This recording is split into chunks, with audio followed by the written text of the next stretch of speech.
అలాగే రైతన్నకి సాగుని వారి వ్యవసాయ సహాయానికి ఏమాత్రం గ్యారంటీ, అసలు వాళ్ళకి ఏం గ్యారంటీలు పెట్టాల్సిన అవసరం లేదు. 8,000 ఉచితంగా వాళ్ళకి అందజేస్తాం వారి సాగు అవసరాలకి ప్రతి రైతన్నకి. అలాగే రెండవ సంతకం గ్యాస్ సిలిండర్ అయితే, మూడవ సంతకం మా ఆడపడుచులకి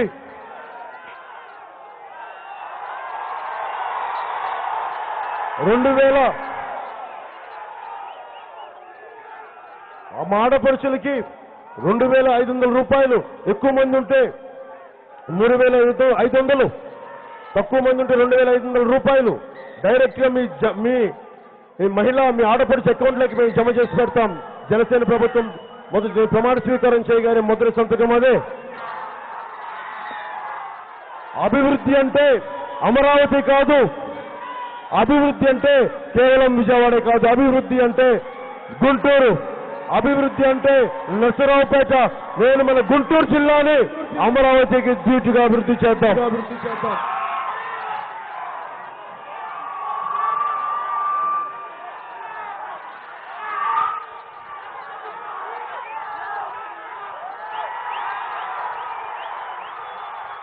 ఇంత మండు టెండలో ఉన్న యువతరానికి ఒకటే మాట చెప్తున్నాను, మీరు మార్పు కావాలని కోరుకోవాలే కానీ మార్పు రాకుండా ఎందుకుంటుంది? మార్పు కోరుకుంటున్నారా మీరు? మార్పు కోరుకుంటున్నారా మీరు? మార్పు కోరుకుంటున్నారా మీరు? మీలో సాహసం ఉంటే దేశం అంధకారంలో ఉంటుందా?